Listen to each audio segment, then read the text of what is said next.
बच्चे के पास फीस भरने के पैसे नहीं थे। टीचर ने जो किया उससे इंसानियत रो पड़ी। फिर जो हुआ वह सिर्फ एक घटना नहीं, बल्कि आज के समाज की सच्चाई है और हम सब के लिए एक आईना भी। तो दोस्तों, पूरी कहानी जानने के लिए वीडियो को आखिर तक जरूर देखें। लेकिन पहले वीडियो को लाइक कर चैनल को सब्सक्राइब करें और कमेंट में अपना और अपने शहर का नाम जरूर लिखें, जिससे हम अगली वीडियो में आपके नाम ले सकें। दोस्तों, यह सच्ची कहानी है यूपी की राजधानी लखनऊ की, जहां सुबह के वक्त एक प्राइवेट स्कूल के क्लासरूम में बच्चों की चहचहट गूंज रही थी। लेकिन कक्षा के एक कोने में 14 साल का विकास चुपचाप अपनी किताब खोले बैठा था। उसके हाथ में मरोड़ा हुआ स्कूल फीस का एक फीस नोटिस था, जिसे वह कई बार छिपाने की कोशिश कर चुका था। क्लास की अध्यापिका सुनीता मैडम जैसे ही अंदर आईं, उनकी नजर सीधे विकास पर पड़ी। उन्होंने देखा कि बाकी बच्चे उत्साह से पढ़ाई कर रहे हैं, लेकिन विकास की आंखें बुझी बुझी थीं। सुनीता मैडम पास आईं और धीरे से बोली, विकास बेटा, तुम इतने उदास क्यों हो? मैं देख रही हूं कि तुम पिछले कई दिनों से पढ़ाई में ध्यान भी नहीं दे रहे हो। सब ठीक तो है? विकास ने चुपचाप सिर झुका लिया। सुनीता मैडम को और भी चिंता हुई। उन्होंने उसके हाथ से वो कागज ले लिया। कागज पर मोटे अक्षरों में लिखा था, आखिरी चेतावनी, फीस जमा करो वरना नाम काट दिया जाएगा। सुनीता मैडम ने गहरी सांस ली और तुरंत उसे लेकर प्रिंसिपल के ऑफिस पहुंची। ऑफिस में बैठी प्रिंसिपल ने कड़क आवाज में कहा, मैडम, यह कोई नया मामला नहीं है। हमने इसे कई बार नोटिस दिया है। फीस नहीं भरेगा तो स्कूल में नहीं पढ़ पाएगा। और हाँ, अगर आपको इतनी सहानुभूति है तो आप ही इसकी फीस भर दीजिए। यह शब्द सुनकर विकास के दिल पर जैसे पहाड़ टूट पड़ा। उसकी आंखों से आंसू छलक आए। ऑफिस से बाहर निकलते ही वो फूट फूट कर रो पड़ा और सुनीता मैडम से लिपट गया और बोला, मैडम, मैं क्या करूं? मेरे पिताजी अब इस दुनिया में नहीं हैं। मां मजदूरी करके किसी तरह से 2 वक्त की रोटी जुटाती है। फीस के पैसे कहां से आएंगे मैडम? क्या अब मुझे स्कूल छोड़ना पड़ेगा? सुनीता मैडम उस छोटे से बच्चे की हालत देखकर खुद को रोक नहीं पाई। उन्होंने तुरंत विकास को अपने सीने से लगा लिया और उसकी पीठ सहलाते हुए बोली, बेटा, अब बस रो मत। तुम्हारी आंखों में आंसू मुझे अच्छे नहीं लगते। मैं समझ गई हूं कि तुम्हारे साथ कितनी बड़ी मुश्किल आ खड़ी हुई है, लेकिन घबराओ मत, कोई ना कोई रास्ता जरूर निकलेगा। विकास अभी भी सुबकते हुए बोला, मैडम, पिताजी के जाने के बाद घर वैसे ही बिखर गया है। मां मजदूरी करके खाना जुटा लेती हैं, लेकिन फीस के पैसे कहां से लाएं? अगर मुझे स्कूल से निकाल दिया गया तो मेरे सपने भी टूट जाएंगे। उसकी मासूमियत और दर्द ने सुनीता मैडम को भीतर तक झकझोर दिया। उन्होंने तय कर लिया कि इस बच्चे को यूं टूटने नहीं देंगी। उन्होंने विकास का हाथ थामा और कहा, चलो बेटा, आज मैं तुम्हारे घर चलती हूं। मुझे तुम्हारी मां से बात करनी होगी। विकास ने हैरानी से उनकी ओर देखा। आप मेरे घर चलेंगी? हाँ बेटा, सुनीता मैडम ने दृढ़ स्वर में कहा। अगर मां से बात करूंगी तो शायद कोई रास्ता निकल आए। कक्षा खत्म होते ही सुनीता मैडम ने बैग उठाया और विकास को साथ लेकर स्कूल से बाहर निकली। कुछ ही देर बाद वे एक पुराने जर्जर मकान के सामने पहुंचे। दीवारों पर सीलन, छत से टपकते पानी के निशान और दरवाजे पर टूटा ताला, सब कुछ उस घर की हालत बयान कर रहा था। विकास ने धीरे से दरवाजा खोला और आवाज दी, मां देखो, मैं आ गया। अंदर से एक कमजोर सी महिला बाहर आई। यह थी मीरा देवी, विकास की मां। उन्होंने जैसे ही देखा कि बेटा अपने साथ स्कूल की मैडम को लाया है तो हड़बड़ा गई। अरे बेटा, ये कौन है? सुनीता मैडम ने मुस्कुराकर हाथ जोड़ ली और कहा, नमस्ते बहन जी, मैं विकास की क्लास टीचर हूं। आज कुछ जरूरी बात करनी थी आपसे, इसलिए आपके घर चली आई। मीरा देवी तुरंत संभल गई। टूटी फूटी कुर्सी खींचकर बोली, अरे मैडम जी, हमारा घर तो बहुत साधारण है, मगर आप बैठिए, मैं अभी पानी लेकर आती हूँ। थोड़ी देर बाद उन्होंने एक गिलास पानी और चाय रख दी। घर में ज्यादा कुछ नहीं था, लेकिन मेहमानबाजी में कोई कमी नहीं छोड़ी। सुनीता मैडम ने उनकी हालत गौर से देखी और धीरे से पूछा, बहन जी, आप अकेली ही सब संभाल रही हैं? मीरा देवी हल्की आवाज में बोली, हाँ मैडम जी, जब तक मेरे पति थे सब ठीक था। तभी विकास को इस अच्छे स्कूल में पढ़ा सके, पर किस्मत ने सब छीन लिया। उनके गुजर जाने के बाद मैं अकेली रह गई। अब मजदूरी करके 2 वक्त की रोटी तो जुटा लेती हूँ, लेकिन फीस और बाकी खर्च उठाना मेरे बस में नहीं है। कभी कभी सोचती हूँ कि बेटे को स्कूल से निकाल लूं, लेकिन उसका मासूम चेहरा देखकर हिम्मत नहीं होती। ये सुनकर सुनीता मैडम का दिल पसीज गया। उन्होंने अपने कंगन उतारकर मीरा देवी के हाथों में रख दिए और बोली, बहन जी, इन्हें रख लीजिए। कल जाकर विकास की फीस भर दीजिए। यह बच्चा बहुत होशियार है, इसे पढ़ने से मत रोकिए। मीरा देवी ने हाथ पीछे खींचते हुए कहा, नहीं मैडम जी, मैं आपके गहने कैसे ले सकती हूँ?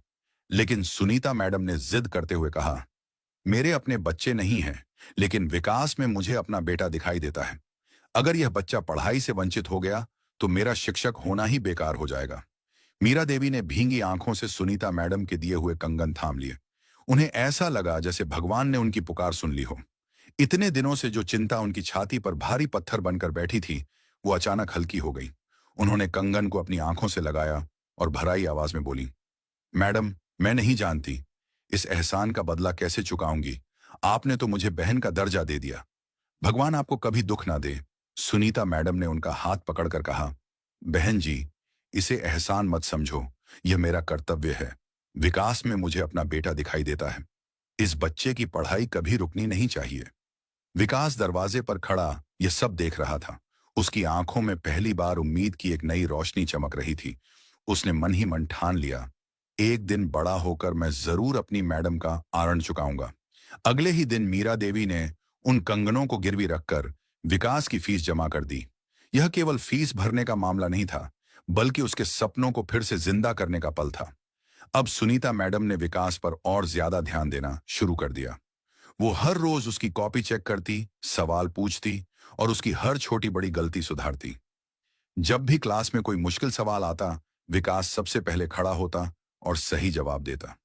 मैडम की आंखों में गर्व की चमक देख वो और भी मेहनत करने लगता। धीरे धीरे वक्त बीतता गया। विकास ने 10वीं पास की। उसकी पढ़ाई के साथ घर की जिम्मेदारियां भी बढ़ने लगीं। पिता की कमी ने उसे उम्र से पहले बड़ा कर दिया था। 10वीं पास करने के बाद उसने मोहल्ले के बच्चों को ट्यूशन पढ़ाना शुरू कर दिया। बदले में मिलने वाले पैसों से घर के खर्च में थोड़ी राहत मिलने लगी। मीरा देवी बेटे की इस जिम्मेदारी को देखकर भावुक हो जाती। कभी उसके सिर पर हाथ फेरती, कभी आंखें भरकर भगवान से कहती, हे प्रभु, मेरे बेटे के पसीने की हर बूंद को सफलता में बदल देना। सुनीता मैडम भी अक्सर उनके घर आती, कभी किताबें लाकर देती, कभी कॉपी किताबें और कभी सिर्फ अपने शब्दों से हौसला बढ़ाती।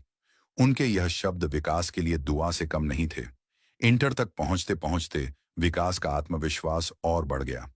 एक दिन उसने मां से कहा, मां, मैं वकील बनना चाहता हूं। मुझे लोगों की मदद करनी है। जैसे सुनीता मैडम ने हमारी मदद की, वैसे ही मैं भी दूसरों का सहारा बनना चाहता हूं। मीरा देवी ने बेटे की आंखों में चमक देखी और गर्व से बोली, बेटा, मैं गरीब हूं, लेकिन तेरा सपना कभी अधूरा नहीं रहने दूंगी। जितना कर सकती हूं करूंगी। बाकी भगवान और तेरी मेहनत तेरा साथ देंगे। फिर विकास ने लॉ कॉलेज में दाखिला लिया। अब उसकी जिंदगी और कठिन हो गई। दिन में कॉलेज की क्लासें, रात में ट्यूशन और कभी कभी छोटे मोटे काम करके पैसे जुटाना उसकी दिनचर्या संघर्ष का दूसरा नाम बन चुकी थी। कॉलेज में उसकी गिनती सबसे होशियार छात्रों में होने लगी। धीरे धीरे उसकी पहचान बनने लगी। और फिर वह दिन भी आया जब विकास ने लॉ की पढ़ाई पूरी की और पहली बार वकील का काला कोट पहना। फिर विकास ने आईने के सामने खड़े होकर उसने खुद को देखा। उसकी आंखों में आंसू भर आए। उसने धीमी आवाज में कहा, मैडम, आज आपका त्याग सफल हुआ है। वकील का काला कोट पहनने के बाद विकास की जिंदगी सचमुच बदलने लगी। शुरुआती कुछ साल कठिनाई से गुजरे, लेकिन उसकी मेहनत और लगन ने धीरे धीरे उसे एक जाना माना वकील बना दिया। कोर्ट में उसके तर्क इतने सटीक होते कि जज भी उसकी दलीलों की सराहना करते। लोग दूर दूर से उसके पास अपने केस लेकर आने लगे। घर की हालत अब वैसी नहीं रही थी। अब उसने एक छोटा सा पक्का मकान बना लिया था। मीरा देवी की आंखों में अब संतोष की चमक थी। वे अक्सर आस पड़ोस की औरतों से कहती, मेरा बेटा अब बड़ा वकील बन गया है। उसके नाम से लोग हमें पहचानते हैं। उसके मन में हमेशा यही रहता कि यह सब सिर्फ माँ और सुनीता मैडम की बदौलत है। इसी बीच एक दिन उसकी माँ ने उससे कहा, बेटा, अब तू जवान हो गया है, तो अब घर में बहू भी आ जानी चाहिए। विकास ने पहले हंसकर टाल दिया, लेकिन आखिरकार माँ की जिद के आगे झुकना पड़ा। परिवार और रिश्तेदारों की मदद से उसकी शादी एक सुशील और शिक्षित लड़की काजल से तय हो गई। शादी बड़े धूमधाम से हुई। काजल स्वभाव से सरल और समझदार थी। उसने शादी के बाद न केवल घर संभाला, बल्कि मीरा देवी की सेवा को भी अपना कर्तव्य मान लिया। धीरे धीरे घर में खुशियों की बौछार होने लगी। कुछ सालों बाद विकास और काजल के यहाँ एक बेटे का जन्म हुआ। उस छोटे बच्चे ने मानो घर में चिराग जला दिया। मीरा देवी उसे गोद में लेकर घंटों खेलती और भगवान को धन्यवाद देती कि उन्होंने उनके बुढ़ापे में यह सुख भी दे दिया। जिंदगी अब पटरी पर थी।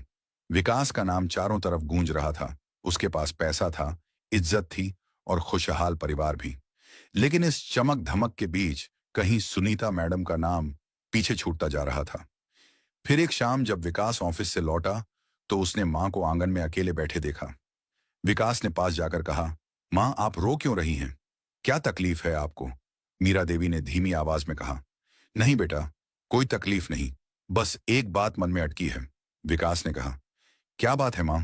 मीरा देवी ने गहरी सांस लेकर कहा, बेटा तुझे याद है जब तेरा नाम स्कूल से कटने वाला था तब तेरे लिए अपने गहने गिरवी रखकर सुनीता मैडम खड़ी हुई थी, जिनकी वजह से तू आज इस मुकाम पर है। विकास जैसे एकदम चौंक गया। इतने सालों की भाग दौड़ में उसने सचमुच सुनीता मैडम को याद ही नहीं किया था। मां ने कहा, बेटा मैं तो अब बूढ़ी हो गई हूं। मेरी आखिरी इच्छा यही है कि तू एक बार अपनी सुनीता मैडम से मिल ले। उन्हें दिखा कि उनका विकास कितना बड़ा हो गया है। तेरी सफलता का सबसे बड़ा हिस्सा उनका भी है। विकास चुप हो गया। उसकी आंखें भर आईं।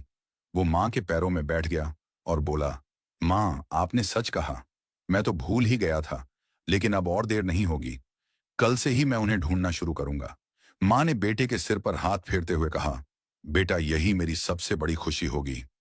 जिस औरत ने तुझे बेटा समझा उसे आज बेटा बनकर तू गले लगा लेगा तो मेरा दिल तसल्ली पा जाएगा। उस रात विकास देर तक सो नहीं पाया। अतीत की सारी यादें उसकी आंखों के सामने घूमती रही।